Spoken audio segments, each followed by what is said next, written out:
Marcus Chen walked through the busy airport with his old backpack hanging from one shoulder. He wore simple blue jeans and a gray sweater. Nothing about his clothes said he was rich. Nothing about the way he walked said he was important. He looked like any other tired traveler on a Tuesday morning. But Marcus was not like most travelers. He was a billionaire. He had built a technology company from nothing. Now, at 42 years old, he was worth more than $3 billion. His company employed thousands of people. His name appeared in business magazines. But Marcus did not like to show off. He did not wear expensive watches or designer clothes. He just wanted to be comfortable. Marcus had spent the morning at a charity meeting in New York. His foundation had just promised $50 million to help poor schools across America. The meeting had gone well. Now he was going home to Los Angeles. He was tired and wanted to sleep on the plane.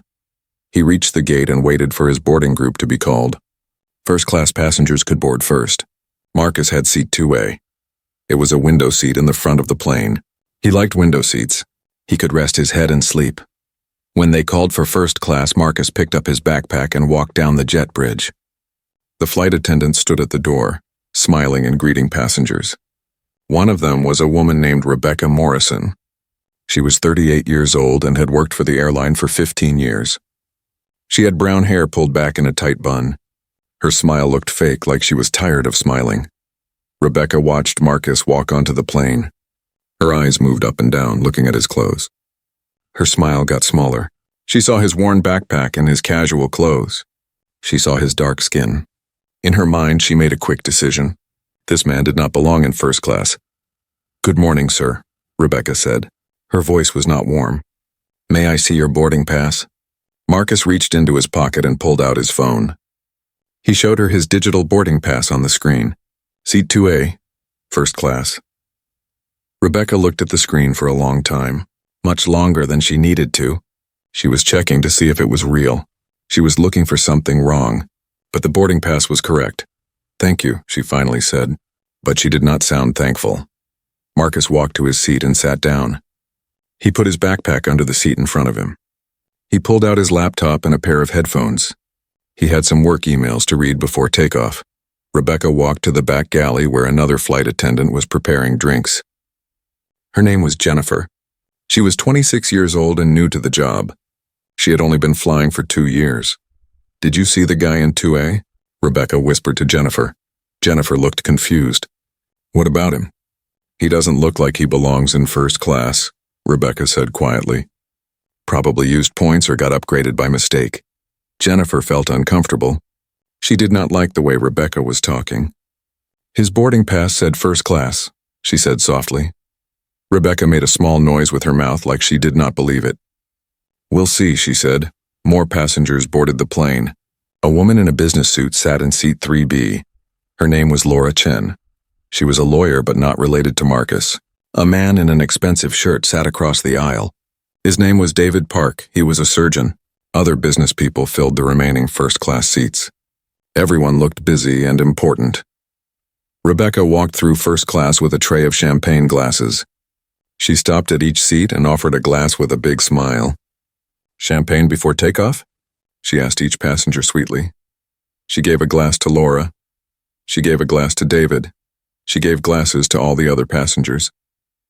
But when she reached Marcus, she walked right past him. She did not offer him anything, Marcus noticed. He looked up from his laptop. For a moment, he considered letting it go. This happened to him sometimes. Even though he was rich and successful, people still judged him by his appearance. They saw his dark skin and casual clothes and made assumptions. It was tiring. It was hurtful. But it was not new. He raised his hand politely. "Excuse me," he said to Rebecca. "May I have a glass of champagne, please?" Rebecca turned around. She looked annoyed. "Oh," she said flatly. "Sure." She walked back to the galley and returned with a glass. She set it down on Marcus's tray table without saying anything. No smile. "No, here you go, sir." "Nothing." Marcus said, "Thank you." He kept his voice calm and polite. Rebecca walked away without responding. Jennifer had watched the whole thing. She felt embarrassed for her coworker. She walked over to Marcus. "I'm sorry about that, sir," she said quietly. "Is there anything else I can get for you?" Marcus looked at her and saw that she meant it. "No, thank you," he said with a small smile. "I appreciate you asking." Jennifer smiled back and continued with her duties. The rest of the passengers boarded the plane. The captain made an announcement. They would take off in about 15 minutes. The flight to Los Angeles would take about 5.5 hours. Rebecca walked through the cabin one more time before takeoff. She was checking that everyone had their seatbelts on and their bags stored properly. When she reached first class, she made an announcement over the speaker. "Ladies and gentlemen, please make sure you are in your correct seats," she said. Her eyes looked directly at Marcus when she said it. "We want to make sure everyone is where they are supposed to be." Some passengers looked around, confused. Everyone was already seated. Why was she saying this? Laura, the lawyer, noticed Rebecca staring at Marcus. She frowned. She had seen how Rebecca had skipped Marcus with the champagne. Now this comment about correct seats. Laura was not stupid. She understood what was happening. David, the surgeon, also noticed. He shook his head slightly. This kind of thing should not happen. Marcus kept his eyes on his laptop. He was used to this treatment. It hurt every time, but he had learned to stay calm. Getting angry would only make things worse. People would call him difficult or aggressive. So he stayed quiet and polite. The plane pushed back from the gate. The engine started. Rebecca and Jennifer took their jump seats for takeoff. The plane rolled down the runway and lifted into the sky. Marcus looked out the window as New York City got smaller below him. He thought about the meeting that morning. $50 million would help build new computer labs in poor schools. It would buy books and supplies. It would pay for teacher training. Maybe some kid who felt like he did not belong would find a place in those schools. Maybe that kid would build something great. He closed his eyes and tried to rest. He did not know that the flight was about to get much worse. He did not know that in a few hours everything would change. He did not know that Rebecca's hate and assumptions were about to cost her everything. The plane climbed higher into the clouds. Below, America spread out like a map. Up here, everyone was the same. Up here, no one cared what you wore or what you looked like. Up here, everyone was just trying to get somewhere. But inside the plane, old prejudices and new conflicts were about to collide in a way that no one expected. The plane reached its flying height. The seatbelt sign turned off with a soft ding. People started moving around. Some got up to use the bathroom. Others pulled out books or tablets. Marcus tried to watch a movie on the screen in front of his seat. He pressed the buttons on the remote control. Nothing happened. He pressed again. Still nothing. The screen stayed black. He pressed the call button above his seat. A small light came on. He waited. Rebecca saw the light. She was in the galley, talking to Jennifer about passengers in economy class. She saw that the call was from seat 2A. She rolled her eyes. "What does he want now?" she muttered. Jennifer looked uncomfortable. "Maybe he needs something," she said. Rebecca walked slowly to Marcus's seat. She did not hurry. She wanted him to wait. "Yes," she said when she reached him. Her voice was cold. "Sorry to bother you," Marcus said politely. "My entertainment system is not working. Could you help me?" Rebecca looked at the screen. She reached over Marcus and jabbed at it with her finger. She pressed the buttons hard like she was angry at the screen. "It was working fine earlier," she said. "You probably broke it." Marcus felt heat rise in his chest. He took a deep breath. "I did not break it," he said calmly. "I just turned it on and it would not work." "Well, it is not working now," Rebecca said. She made it sound like it was his fault. "Can you reset it?" Marcus asked. "I can try," Rebecca said with a sigh. She made it clear that she did not want to help him. She pressed some buttons on the side of the screen. Nothing changed. She pressed harder. Still nothing. Jennifer had been watching. She walked over. "May I try?" she asked softly. Rebecca stepped back with an annoyed look. Jennifer pressed a small button hidden on the bottom of the screen. She held it for 10 seconds. The screen went dark, then lit up again. The airline logo appeared. "There you go, sir," Jennifer said with a smile. "Sometimes they just need a reset. It is a common problem." "Thank you very much," Marcus said. He was grateful for her kindness. Rebecca walked back to the galley without saying anything. She was angry that Jennifer had fixed the problem so easily. It made her look bad. In the galley, Rebecca started complaining. She spoke loudly enough that passengers in the nearby seats could hear her. "Some people do not appreciate good service," she said to Jennifer. "Some people think they deserve special treatment." Jennifer's face turned red. "He just asked for help with the screen," she said quietly. He's probably lying about how he got that first-class seat, Rebecca continued. I have been doing this job for 15 years. I know who belongs in first class and who does not. Laura, the lawyer, was sitting close to the galley. She heard everything. Her face became serious. She knew discrimination when she heard it. She had fought against it in courtrooms for 10 years. Soon it was time for lunch service. Jennifer and Rebecca brought out trays of food. The first-class meal was chicken with rice and vegetables. It came with a salad and a small dessert. Rebecca served the passengers one by one. She smiled at each person. She asked if they needed anything. She was friendly and helpful. She served Laura first, then David, then all the other passengers. She served Marcus last. She walked to his seat and practically threw the tray down on his table. Some of the salad dressing spilled. Here, she said. No smile. To enjoy your meal? Nothing. Marcus looked at the tray. Then he looked at Rebecca. He did not say anything. What could he say? Complaining would make him look difficult. Staying quiet meant accepting disrespect. There was no good choice. Rebecca leaned down slightly. You are lucky to get this meal, she said quietly so only he could hear. Some people do not appreciate the service they get. That was too much. Marcus had stayed quiet through everything else, but this direct insult was too much. I paid for this seat just like everyone else, Marcus said. His voice was calm but firm. I deserve the same respect as every other passenger. Rebecca's face turned red. She stood up straight. Are you telling me how to do my job? She said loudly. Other passengers looked up. The cabin got quiet. Everyone was watching now. I am asking you to treat me with basic respect, Marcus said. He kept his voice level. That is all. David, the surgeon across the aisle, had seen enough.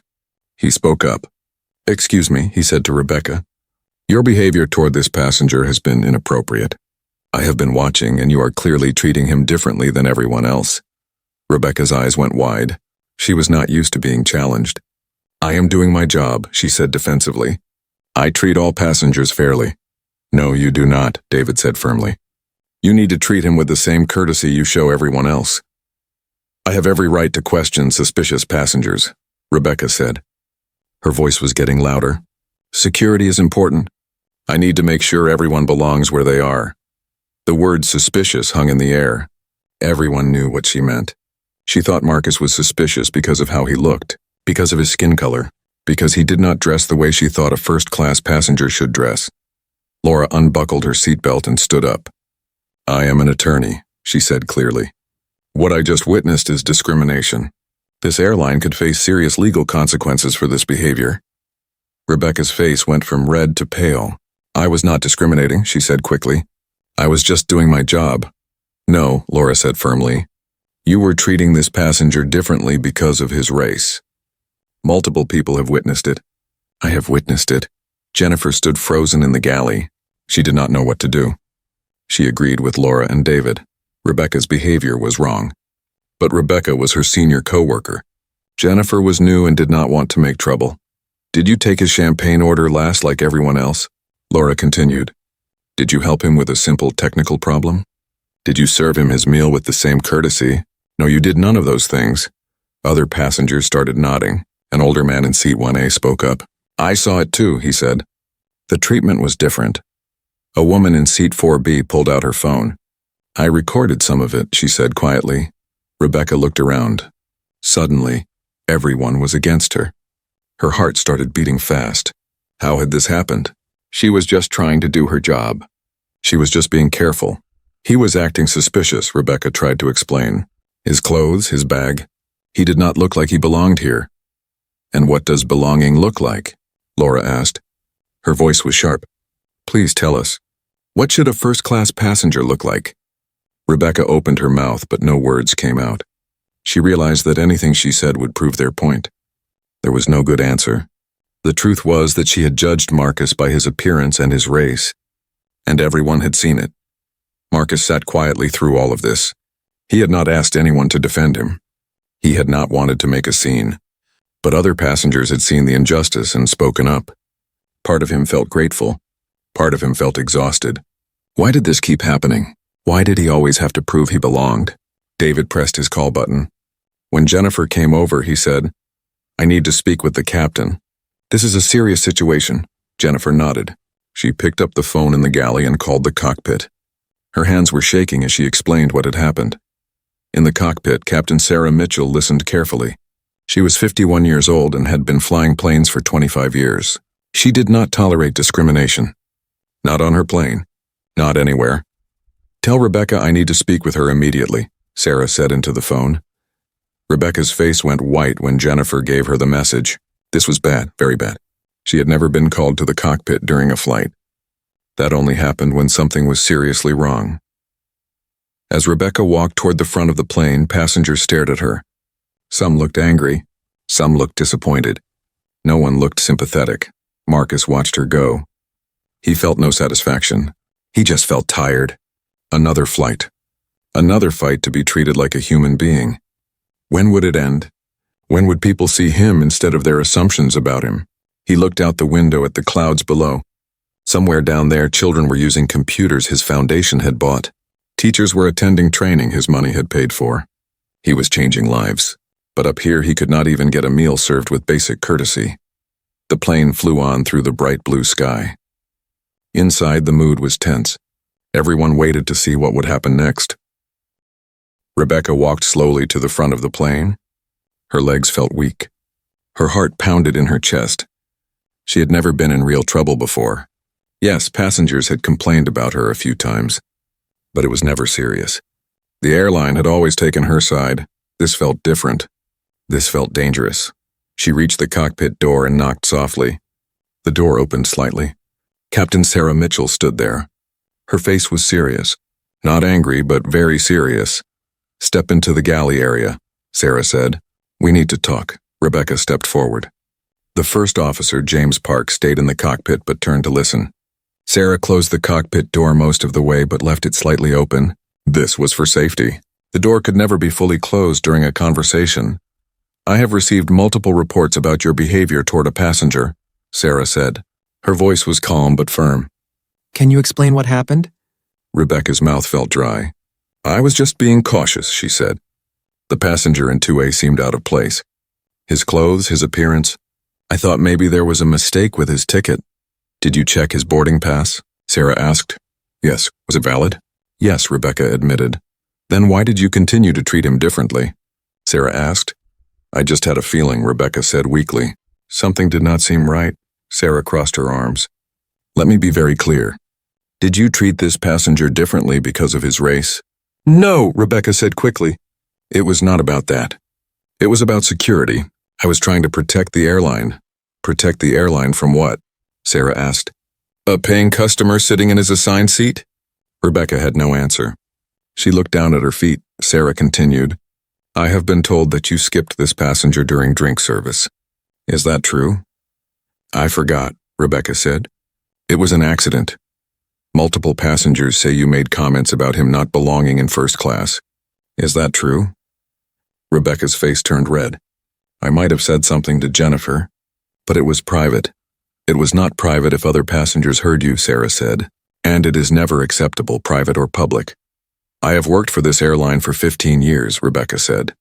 Her voice was getting desperate. I have always done my job well. This is just a misunderstanding. Sarah shook her head. This is not a misunderstanding. This is discrimination. Multiple witnesses have reported your behavior. One passenger has video evidence. An attorney has threatened legal action. Rebecca felt like she might faint. Video evidence. An attorney. This was becoming a nightmare. I did not mean any harm, Rebecca said. Tears started forming in her eyes. I was just doing what I thought was right. What you thought was right was to judge a passenger based on his appearance, Sarah said. That is never right. That violates company policy. That violates federal law. That violates basic human decency. Please, Rebecca said, do not fire me. I need this job.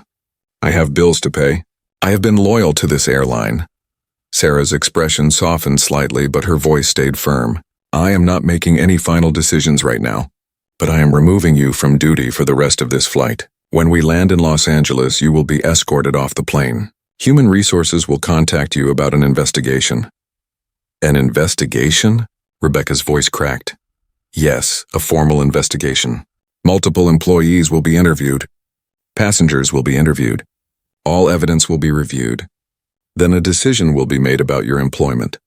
Rebecca started crying. Real tears now. I am sorry, she said. I did not mean for this to happen.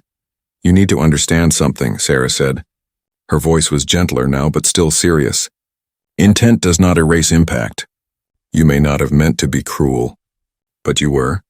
You may not have meant to discriminate, but you did, and there are consequences for that. Sarah pointed toward the back of the plane. There is a crew rest area in the back. You will stay there for the remainder of the flight. Do not interact with passengers. Do not speak to other crew members unless it is an emergency. Do you understand? Rebecca nodded. She could not speak. Her throat was too tight. Jennifer will handle your duties, Sarah said. Go now. Rebecca walked toward the back of the plane. She kept her head down. She did not look at any passengers. When she passed Marcus's seat, she felt shame burn through her body. She could not even look at him.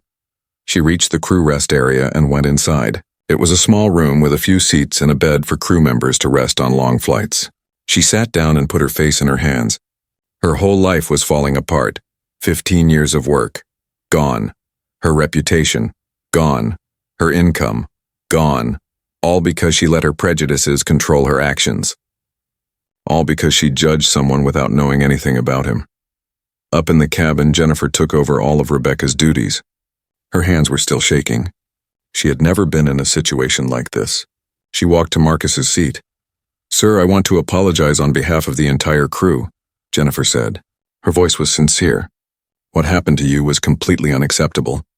If there is anything I can do to make the rest of your flight more comfortable, please let me know. Marcus looked up at her. He could see that she meant every word. Thank you, he said. I appreciate that. And thank you for helping earlier with the screen. You did not have to do that. Yes, I did, Jennifer said. It is my job. And more than that, it is just the right thing to do. After Jennifer walked away, Laura leaned across the aisle. Are you okay? She asked Marcus. Marcus nodded. I am fine. Thank you for speaking up. You did not have to do that. Yes, I did, Laura said, echoing Jennifer's words. I see this kind of thing in my work all the time. Discrimination, prejudice, people being treated unfairly because of how they look. I cannot just sit and watch it happen. What kind of law do you practice? Marcus asked. Corporate law mostly, Laura said. But I also take civil rights cases when I can. This is exactly the kind of thing that should never happen. She pulled a business card from her purse. If you want to pursue legal action, please contact me. I would be happy to help. Marcus took the card and looked at it. Laura Chen, he read. Chen, are we related? He smiled a little. Laura laughed. Probably not, but it is a good name. It is, Marcus agreed. He put the card in his pocket. David, the surgeon, also spoke up. I am sorry you had to deal with that, he said. I have seen that kind of behavior before. It is disgraceful. Thank you for saying something, Marcus said. Sometimes people see it happen but stay quiet. Silence makes you part of the problem, David said. My parents taught me that. They came to America from Korea with nothing. They faced discrimination all the time. People told them they did not belong. They proved everyone wrong. My father became a professor. My mother became a nurse. They taught me to stand up when I see injustice. Marcus felt a connection to this man. My parents faced the same things, he said. They worked hard their whole lives. They wanted better for me. They taught me to stay calm and dignified, even when people treat me badly. But it is hard sometimes. It should not have to be hard, David said. Everyone should be treated with respect. No matter what they look like. No matter what they wear. No matter where they come from. The three of them talked for a while. Other passengers nearby listened and nodded. A community was forming. People who had witnessed injustice and refused to accept it. Captain Sarah returned to the cockpit. She picked up the radio and made an announcement to the entire plane. Ladies and gentlemen, this is your captain speaking. I want to apologize for the unprofessional behavior some of you witnessed earlier. This airline has a zero-tolerance policy for discrimination of any kind. The employee in question has been removed from duty and will face a full investigation. We are committed to treating every passenger with dignity and respect. Thank you for your patience and understanding. The cabin was quiet after the announcement. Then someone in economy class started clapping. Others joined in. Soon the whole plane was applauding. Marcus felt overwhelmed. He had not expected this. He had expected to stay quiet and deal with it alone like he always did. But other people had stood up for him. The captain had taken action immediately. Maybe things were changing. Maybe there was hope. Jennifer brought him a new meal even though he had barely touched the first one. "On the house," she said with a smile. "And if you want anything else, just let me know." "Thank you," Marcus said. "You are very kind." As Jennifer walked away, Marcus looked out the window again. The clouds had cleared. Below he could see mountains and desert. They were about halfway to Los Angeles. He thought about Rebecca sitting alone in the back of the plane. Part of him felt bad for her. She had lost her job. Her life was ruined. But another part of him felt that justice had been served. How many other people had she treated badly? How many other passengers had suffered her prejudice in silence? Maybe this would teach her something. Maybe she would learn and grow and become a better person. Or maybe she would just be angry and blame others. Marcus did not know. All he knew was that he was tired. Tired of fighting. Tired of proving himself. Tired of being judged. But today at least justice had come quickly. Today people had seen and spoken up. Today the right thing had happened. The plane flew on toward Los Angeles. In a few hours they would land. Rebecca would be escorted away. Marcus would go home. And life would continue. But something had changed. Something important. Truth had been spoken. The flight continued peacefully after Rebecca was removed. Jennifer worked hard to take care of all the first-class passengers. She was nervous about doing everything alone, but she managed well. She smiled genuinely at everyone. She checked on them regularly. She made sure they had everything they needed. Marcus tried to relax. He put on his headphones and started watching a movie. But he could not focus. His mind kept going back to what had happened. He had experienced discrimination many times before. In stores, people followed him thinking he would steal. In restaurants, waiters ignored him or gave him the worst tables. In business meetings, people assumed he was the assistant, not the CEO, but each time still hurt.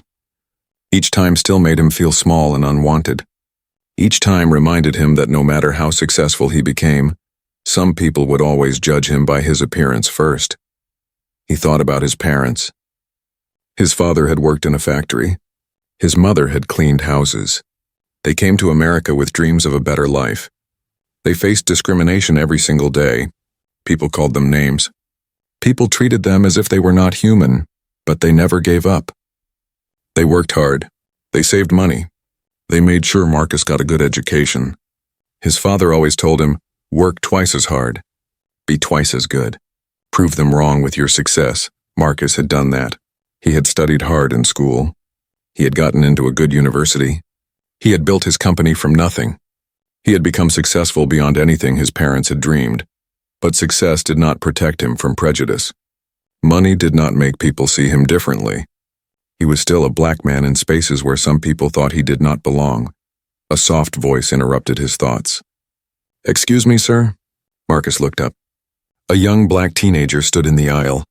He looked nervous. He wore a basketball jersey and jeans. His backpack had pins from different colleges on it, yes? Marcus said with a kind smile. "I am sorry to bother you," the teenager said. "I am James. I was sitting in economy. The flight attendant said I could come to first class for lunch. There is an empty seat. She said it would be okay." "Of course," Marcus said. "Sit down." "No bother at all." James sat in the empty seat next to Marcus. He looked around at the first-class cabin like it was a magical place. His eyes were wide. Jennifer brought James a lunch tray. "Here you go," she said warmly. "Enjoy?" "Thank you," James said. He could barely believe this was happening. After Jennifer left, Marcus asked, "First time in first class?" James nodded. "Yes, sir. I usually fly economy. My mom saved up for this ticket. I am going to visit colleges in California. I want to study computer science." Marcus smiled. "Computer science. That is a great field. What made you interested in it?" James's face lit up. "I have always loved computers. I taught myself to code when I was 12. I built my first website when I was 13. Now I build apps and programs. I want to work for a big tech company someday, or maybe start my own company." "That is wonderful," Marcus said. "Do you have any apps out right now?" "Just small ones," James said.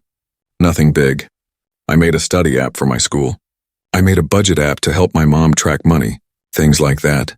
Marcus was impressed. That takes real skill. And creativity. You should be proud of yourself.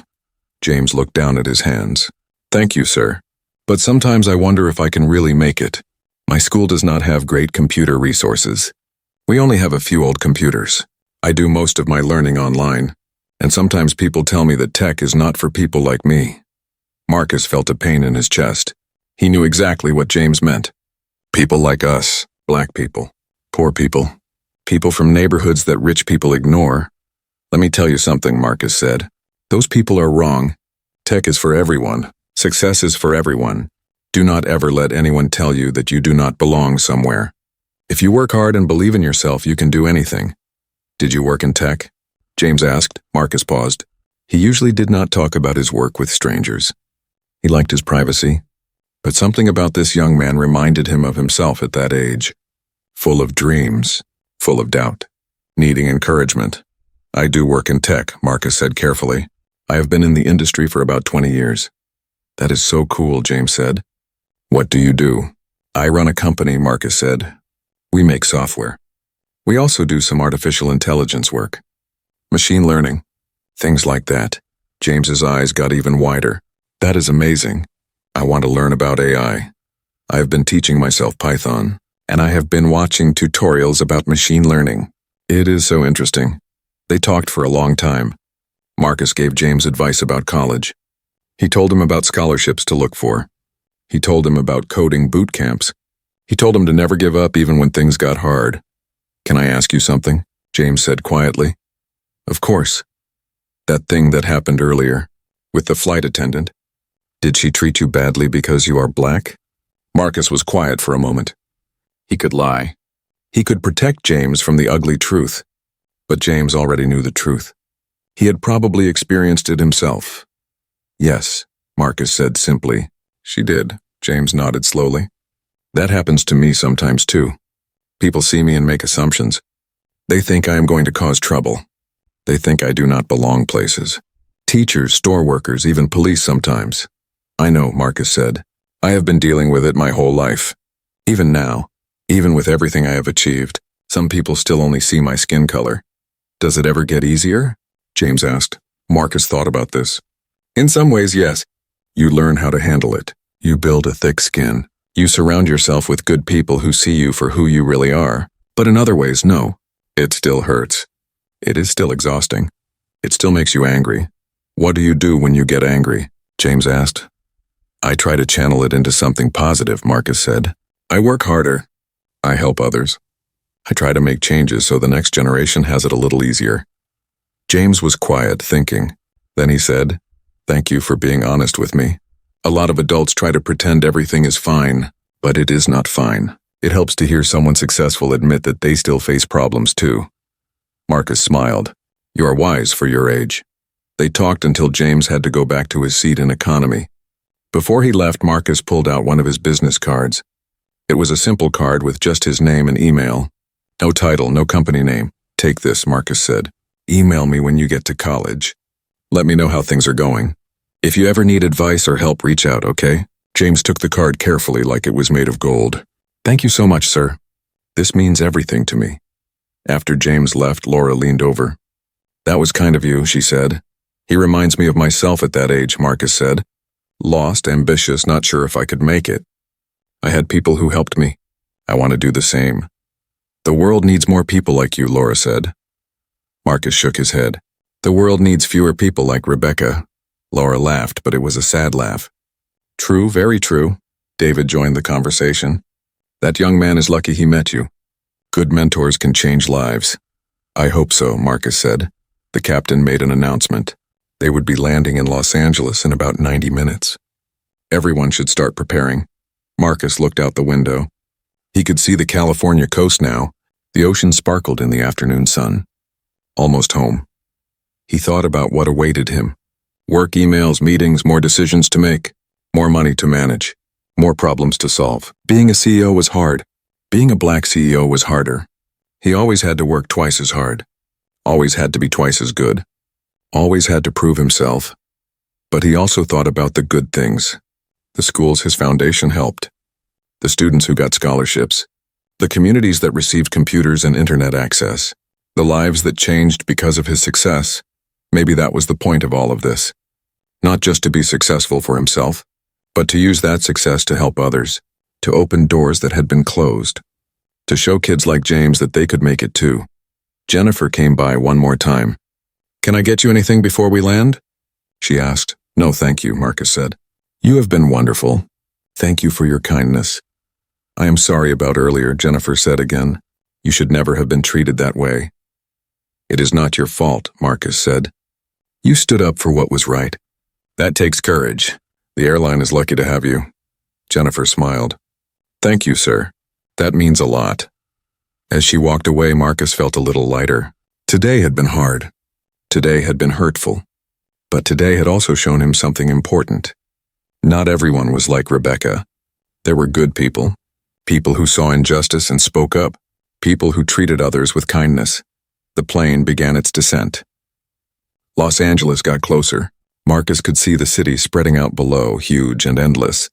Somewhere down there, Rebecca's life was about to change forever. Somewhere down there, James would visit colleges and start building his future. Somewhere down there, the world kept turning. And up here, in this metal tube flying through the sky, a small moment of justice had occurred.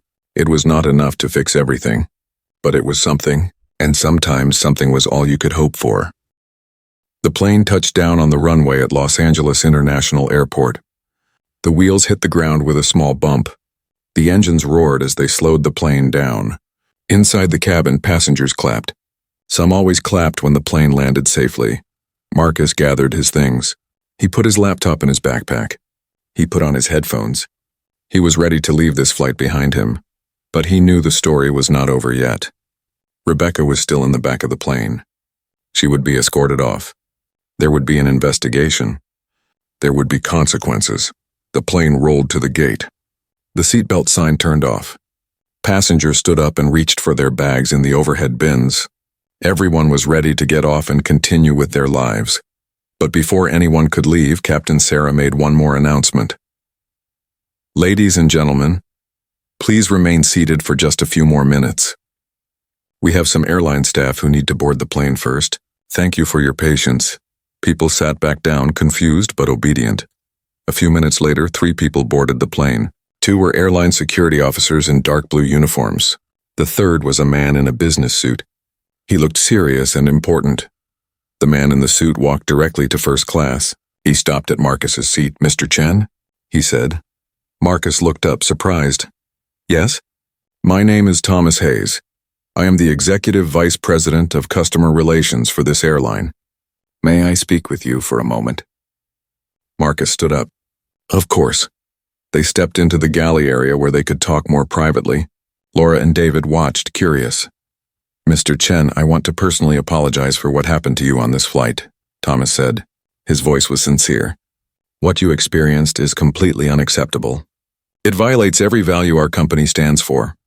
"Thank you," Marcus said. "I appreciate the apology. I have already spoken with Captain Mitchell. I have reviewed the witness statements. I have been told there is video evidence. We take this matter very seriously." Marcus nodded. "I hope you do. This should not happen to anyone." "I agree completely," Thomas said. "The employee in question has been suspended immediately. There will be a full investigation. I can almost guarantee you that her employment will be terminated." "I am not looking for revenge," Marcus said. "I just want to make sure this does not happen to other people." "That is exactly our goal," Thomas said. "We want to learn from this. We want to improve our training. We want to make sure every employee understands that discrimination will not be tolerated." "Good," Marcus said. "I would also like to offer you compensation for this experience," Thomas said. "A full refund of your ticket. Free flights for a year. Whatever would make this right." Marcus shook his head. "I do not need compensation. I can afford the ticket. What I need is for you to actually change things. Train your staff better. Make sure they understand that they serve everyone equally. Make sure this never happens again." Thomas looked impressed. "You are very generous, Mr. Chen, but please at least allow me to refund your ticket." "If you insist," Marcus said. "But donate that money to a charity that fights discrimination. That would be better use of it." "I will do that," Thomas promised. "And I would like to ask you something else. Would you be willing to participate in our training program? We want to develop better anti-discrimination training for all our staff. Your perspective and experience would be valuable. Marcus thought about this. It would take time. It would mean reliving this experience. But if it helped prevent this from happening to others, it would be worth it. Yes, he said. I will help. But only if you are serious about making real changes. I do not want to be part of some public relations stunt. I promise you this is not for publicity, Thomas said. This is about doing what is right. They shook hands. Thomas gave Marcus his business card. Please call me anytime. And again, I am deeply sorry for what happened. While Marcus talked with Thomas, the two security officers went to the back of the plane. They knocked on the crew rest area door. Ms. Morrison? We need you to come with us. Rebecca opened the door. Her eyes were red from crying. Her face was pale. She looked like she had been through hell. Do I have a choice? She asked quietly. No, ma'am, one officer said. You need to come with us. Rebecca gathered her things. Her hand shook as she picked up her bag. She followed the officers toward the front of the plane. As she walked through the cabin, every passenger watched her. Some looked angry. Some looked disgusted. Some looked sad. No one looked sympathetic. When she passed Marcus, she stopped. The officers stopped too, waiting. I am sorry, Rebecca said. Her voice was barely a whisper. I am truly sorry. Marcus looked at her. He saw a broken woman. He saw someone whose life had just fallen apart. He saw someone who had made terrible choices and was now paying for them. I hope you learn from this, Marcus said. Not mean, not angry, just honest, Rebecca nodded. Tears ran down her face. The officers let her off the plane. After she was gone, the regular passengers could finally leave. Marcus was one of the last to exit. Laura walked beside him. That took courage, she said. Forgiving her like that. I did not forgive her, Marcus said. I just hope she learns. Hate does not fix hate. She needs to understand why what she did was wrong. Maybe losing her job will teach her that. At the gate, Thomas Hayes was still waiting. He had more apologies, more promises. Marcus listened patiently. Finally, he was able to leave. He walked through the airport terminal. People rushed past him in every direction. No one knew who he was. No one knew what he had just been through.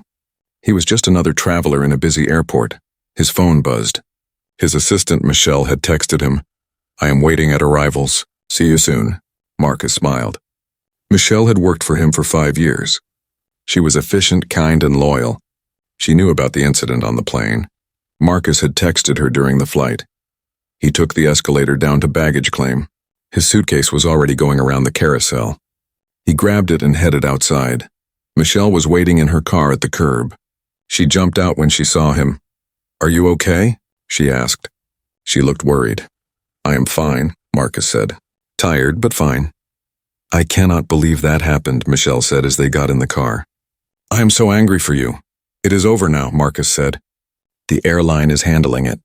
As they drove away from the airport, Michelle filled him in on everything that had happened while he was in New York. Meetings, emails, business decisions that needed his attention. But Marcus was only half listening. He looked out the window at the Los Angeles streets. His city, his home. Oh, I almost forgot, Michelle said. The news about the school donation is everywhere. CNN called. So did the New York Times. They all want interviews. Marcus groaned. Tell them no. I do not want publicity for charity work. I already did, Michelle said with a smile. But they are persistent. They always are, Marcus said. They drove to Marcus's house in the Hollywood Hills. It was a beautiful home with a view of the city. Marcus had bought it 5 years ago. It was big and comfortable, but not flashy. That was not his style. Michelle helped him carry his bags inside. Do you need anything else? She asked. No, thank you. Go home, see your family. I will be fine. After Michelle left, Marcus stood in his living room and looked out at the city. The sun was setting. Los Angeles glowed golden orange in the fading light. His phone rang. Unknown number. He almost did not answer. But something made him pick up. Hello? Mr. Chen? This is Jennifer, the flight attendant from your flight today. Marcus was surprised. Hello, Jennifer. How did you get my number? You gave me your business card, she said. I looked it up online. I hope that is okay. I promise I am not trying to bother you. It is fine, Marcus said. What can I do for you? Jennifer hesitated. I just wanted to call and tell you something. After I looked you up, I realized who you are. The tech billionaire. The philanthropist. You just donated $50 million to schools. That is correct, Marcus said. And Rebecca had no idea. She treated you terribly. And you are one of the most successful people in the country. You could have told her who you were. You could have made her feel even worse. But you did not. You stayed kind and calm. That says so much about your character. Marcus was quiet for a moment. Jennifer, my success should not matter. I should be treated with respect whether I am a billionaire or a janitor. Every person deserves dignity. You are right, Jennifer said. Absolutely right. I just wanted you to know that today changed me. I saw what discrimination looks like. I saw how it hurts people. I saw how other passengers stood up against it. And I saw how you handled it with grace. I will never forget this day, and I will never stay silent when I see injustice again. That is all any of us can do, Marcus said. Stand up. Speak out. Make things better. Thank you for being patient with me today, Jennifer said. And thank you for this lesson. It is one I needed. After they hung up, Marcus felt something warm in his chest. Maybe some good would come from this terrible day. Maybe Jennifer would be a better person because of it. Maybe other people would think twice before judging someone. He sat down on his couch and finally let himself feel everything. The hurt, the anger, the exhaustion, but also the gratitude. Gratitude for the people who spoke up. Gratitude for the captain who took action. Gratitude for the chance to help James, the young student with dreams. If you insist, Marcus said. But donate that money to a charity that fights discrimination. That would be better use of it. I will do that, Thomas promised. And I would like to ask you something else. Would you be willing to participate in our training program? We want to develop better anti-discrimination training for all our staff. Your perspective and experience would be valuable. Marcus thought about this. It would take time. It would mean reliving this experience. But if it helped prevent this from happening to others, it would be worth it. Yes, he said. I will help. But only if you are serious about making real changes. I do not want to be part of some public relations stunt. I promise you this is not for publicity, Thomas said. This is about doing what is right. They shook hands. Thomas gave Marcus his business card. Please call me anytime. And again, I am deeply sorry for what happened. While Marcus talked with Thomas, the two security officers went to the back of the plane. They knocked on the crew rest area door. Ms. Morrison, we need you to come with us. Rebecca opened the door. Her eyes were red from crying. Her face was pale. She looked like she had been through hell. Do I have a choice? She asked quietly. No, ma'am, one officer said. You need to come with us. Rebecca gathered her things. Her hands shook as she picked up her bag. She followed the officers toward the front of the plane. As she walked through the cabin, every passenger watched her. Some looked angry. Some looked disgusted. Some looked sad. No one looked sympathetic. When she passed Marcus, she stopped. The officers stopped too, waiting. I am sorry, Rebecca said. Her voice was barely a whisper. I am truly sorry. Marcus looked at her. He saw a broken woman. He saw someone whose life had just fallen apart. He saw someone who had made terrible choices and was now paying for them. I hope you learn from this, Marcus said. Not mean, not angry. Just honest, Rebecca nodded. Tears ran down her face. The officers led her off the plane. After she was gone, the regular passengers could finally leave. Marcus was one of the last to exit. Laura walked beside him. That took courage, she said. Forgiving her like that? I did not forgive her, Marcus said. I just hope she learns. Hate does not fix hate. She needs to understand why what she did was wrong. Maybe losing her job will teach her that. At the gate, Thomas Hayes was still waiting. He had more apologies. More promises. Marcus listened patiently. Finally, he was able to leave. He walked through the airport terminal. People rushed past him in every direction. No one knew who he was. No one knew what he had just been through. He was just another traveler in a busy airport. His phone buzzed. His assistant, Michelle, had texted him. I am waiting at arrivals. See you soon. Marcus smiled.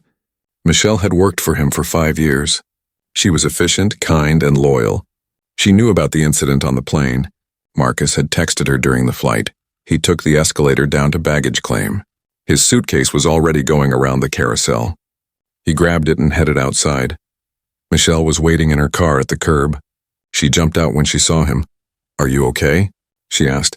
She looked worried. "I am fine," Marcus said. "Tired, but fine." "I cannot believe that happened," Michelle said as they got in the car. "I am so angry for you." "It is over now," Marcus said. "The airline is handling it." As they drove away from the airport, Michelle filled him in on everything that had happened while he was in New York.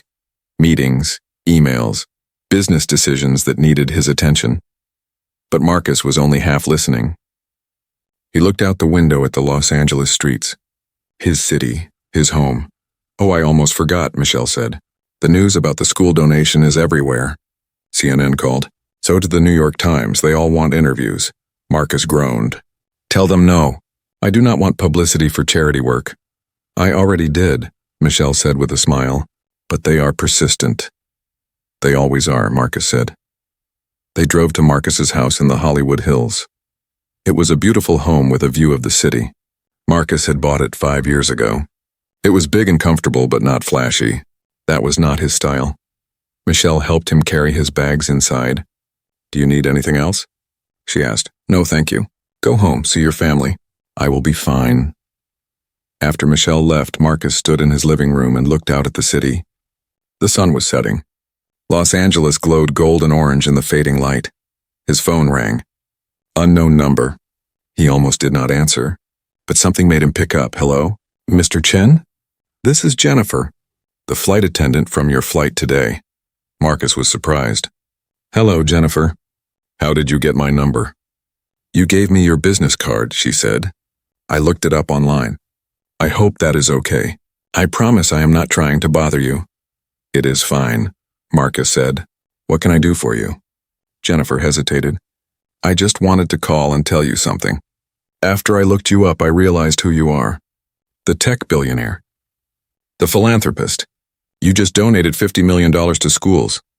"That is correct," Marcus said. "And Rebecca had no idea. She treated you terribly. And you are one of the most successful people in the country. You could have told her who you were. You could have made her feel even worse. But you did not. You stayed kind and calm. That says so much about your character." Marcus was quiet for a moment.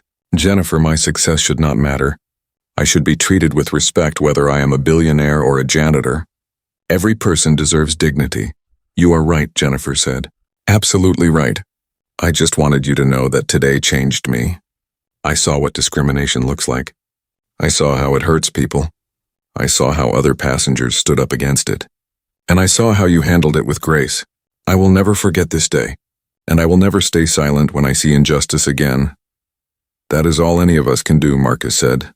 "Stand up. Speak out. Make things better." "Thank you for being patient with me today," Jennifer said. "And thank you for this lesson. It is one I needed." After they hung up, Marcus felt something warm in his chest. Maybe some good would come from this terrible day.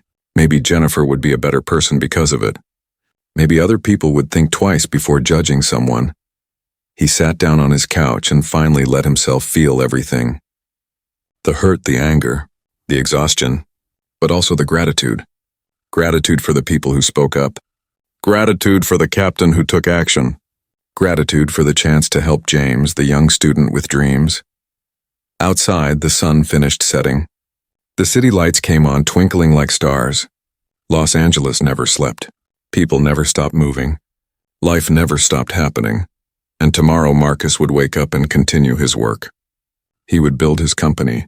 He would help his foundation. He would mentor young people. He would keep proving that success knows no color, because that was the only way to fight prejudice. Not with anger, not with revenge, but with excellence, with grace, with determination to be so good that no one could deny your worth. Marcus closed his eyes and finally rested. Tomorrow would bring new challenges, but tonight he had survived. He had stood up for himself. And justice had been served. That was enough for now. 2 weeks passed after the incident on the plane. 2 weeks that changed several lives forever. Rebecca Morrison sat in her small apartment staring at her laptop screen. She had applied to 15 different jobs. All rejections. The airline industry was small. Word traveled fast. Everyone knew what she had done. Her termination had been official. After a 3-day investigation, the airline had fired her. The evidence was too strong. Multiple witnesses, video footage, clear discrimination. There was no way to save her job, she had tried to explain. She had tried to say she was just being careful.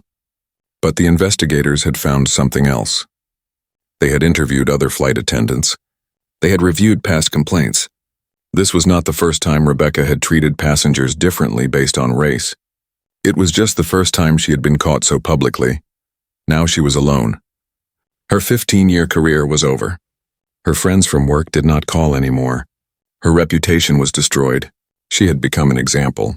A warning, a cautionary tale about what happened when you let prejudice control your actions. Rebecca looked at herself in the mirror. She had lost weight. She looked tired. She looked older. She asked herself the same question every day. How did I become this person? She had not always been this way. Or had she? She tried to remember. Had she always judged people by their appearance? Had she always made assumptions based on skin color? The honest answer was yes, she had. She just never faced consequences before. She thought about signing up for counseling, a therapist, someone who could help her understand her own prejudices. It was expensive and she had no job. But maybe it was necessary. Maybe she needed to change. Really change. Not just say sorry because she got caught, but actually understand why she was wrong. She picked up her phone and searched for therapists who specialized in racial bias. There were several in Los Angeles. She bookmarked a few websites. It was a start, a small start, but a start. Across the city, in a modern office building, Marcus Chen sat in a conference room with Thomas Hayes and 5 other airline executives. They were developing a new training program for all airline staff. We want this to be mandatory, Thomas said. Every single employee. Flight attendants, gate agents, pilots, everyone. Good, Marcus said. But it cannot just be a one-time video that people click through without paying attention. It needs to be interactive. It needs to make people think. One of the executives, a woman named Patricia, nodded. We are developing scenarios, real situations that employees might face. They will have to make decisions and see the consequences. And we want you to record a message, Thomas said to Marcus. Something personal. About your experience. About what discrimination feels like. Marcus hesitated. I do not know if I want my face on this. I prefer privacy. We understand, Patricia said. But your story is powerful. Hearing it directly from you would have much more impact than just reading about it. Marcus thought about it. He thought about James, the young student on the plane. He thought about all the other people who face discrimination every day. If his story could help educate people, maybe it was worth sacrificing some privacy. Okay, he said. I will do it, but I want to review everything before it goes out. Of course, Thomas agreed. They worked on the training program for 3 hours. Marcus shared his experience. He talked about the small indignities, the skipped champagne service, the rough treatment, the loud comments. He explained how each small thing added up to make him feel unwelcome and unwanted. People think discrimination has to be violent or extreme, Marcus said. But often it is these small things. These microaggressions, they hurt just as much, sometimes more because they are constant. The executives listened carefully. They took notes. They asked questions. Marcus could see they were genuinely trying to understand. Jennifer, the flight attendant, was also there. She had been invited to help develop the program. She shared her perspective about trying to intervene and feeling unsure about what to do. I knew what Rebecca was doing was wrong, Jennifer said, but she was my senior. I was new. I was afraid of making waves. Next time I will speak up immediately. I will not let fear of conflict stop me from doing what is right. That is exactly what we want all employees to learn, Patricia said. After the meeting, Marcus and Jennifer walked out together. How are you doing? Marcus asked her. Better, Jennifer said. The airline promoted me. I am now a senior flight attendant, and they are letting me help train new employees. That is wonderful, Marcus said. You deserve it. I keep thinking about that day, Jennifer said. About what happened? About Rebecca. I feel bad for her, even though what she did was wrong. You can feel bad for her and still know she deserved consequences, Marcus said. Those two things can both be true.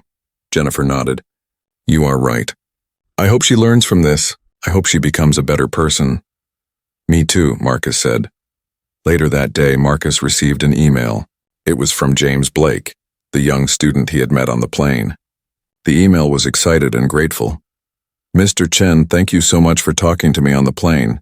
I took your advice and applied to several scholarships you mentioned. I got one, a full scholarship to UCLA for computer science. I still cannot believe it. My mom cried when we got the letter. Thank you for encouraging me. You changed my life." Marcus smiled as he read the email. This was why he did what he did. This was why he worked so hard. Not for the money or the success, but to help people like James, to open doors that had been closed. To show young people that they could achieve their dreams, he wrote back immediately. "James, that is fantastic news. CLA is an excellent school. Work hard, stay focused, and never doubt yourself. If you ever need advice or help, please reach out. I meant what I said. You have a bright future ahead of you." After he sent the email, Marcus thought about creating a formal mentorship program. His foundation could match successful people in tech with students from underrepresented communities. It could provide guidance, support, and connections. He made a note to discuss this with his foundation board. That evening, Marcus had dinner with Laura Chen, the lawyer from the plane. They had stayed in touch and had become friends. They met at a nice restaurant in downtown Los Angeles. "I have been following the story," Laura said over dinner. "The airline is really making changes. Real changes, not just public relations." "I am pleased about that," Marcus said. "I hope other airlines follow their example." "They will," Laura said. "Because if they do not, people like me will sue them." Marcus laughed. "You are fierce. I like that about you." "Someone has to fight," Laura said. "I got into law because I saw injustice everywhere. My parents faced discrimination when they immigrated here. They were treated as less than human. I decided I would spend my life fighting that kind of treatment." "We need more people like you," Marcus said. "And we need more people like you," Laura replied. "You could have made that flight attendant's life miserable. You could have sued the airline for millions. You could have gone to the media and destroyed their reputation. But you did not. You chose education over revenge." "That is rare," Marcus shrugged. "Revenge would not change anything. Education might." They talked for hours about their work, their lives, and their hopes for the future. They discovered they had a lot in common. Not just their last name, but their values and their commitment to justice. A month after the incident, Captain Sarah Mitchell received an award from the airline. It was for her swift and decisive action in handling the discrimination case. She had shown courage and leadership. At the ceremony, Sarah gave a short speech. "I did what any captain should do," she said. "I protected a passenger who was being treated unjustly. Discrimination has no place on my plane. It has no place in our airline. It has no place in our world. Every person deserves respect. Every person deserves dignity. That is not negotiable." The room applauded. Marcus was in the audience. He had been invited as a special guest. After the ceremony, he congratulated Sarah. "You saved that day," he told her. "If you had not acted so quickly, it could have been much worse." "I was just doing my job," Sarah said. But she looked pleased. "Still," Marcus said. "Thank you." David Park, the surgeon from the plane, also stayed in touch with Marcus. They had lunch together once a month. David shared stories about his parents' journey to America. Marcus shared stories about building his company. They became friends. "That day on the plane reminded me why I speak up," David said during one lunch. "My parents taught me to never stay silent in the face of injustice. I'm glad I followed their teaching." "I am glad too," Marcus said. "More people need to be like you." 3 months after the incident, Marcus received another email. This one surprised him. It was from Rebecca. "Mr. Chen, you do not know me, but I was the flight attendant who treated you so badly on Flight 2847. I know an apology can never undo what I did. But I am sorry. Truly sorry. Not just because I lost my job, but because I was wrong. I have been in therapy working on my prejudices. I am learning about unconscious bias. I am trying to become a better person. I do not expect forgiveness. I just wanted you to know that I am trying to change. I hope you are well. Rebecca Morrison." Marcus read the email 3 times. He did not know how to feel. Part of him was still angry. Part of him was skeptical. But part of him hoped she was sincere. He decided to respond. "Rebecca, thank you for your email. Change is hard, but it is possible. I hope you continue with therapy and continue learning. Everyone deserves a chance to grow. I wish you well on your journey." Marcus, he did not forgive her. Not yet, maybe not ever. But he acknowledged her effort to change. That was something. 6 months after the incident, the airline's new training program launched. Every employee went through it. The program included Marcus's recorded message. It included scenarios about treating passengers fairly. It included education about unconscious bias and microaggressions. The feedback was positive. Employees said they learned a lot. Some admitted they had made mistakes in the past. Many promised to do better in the future.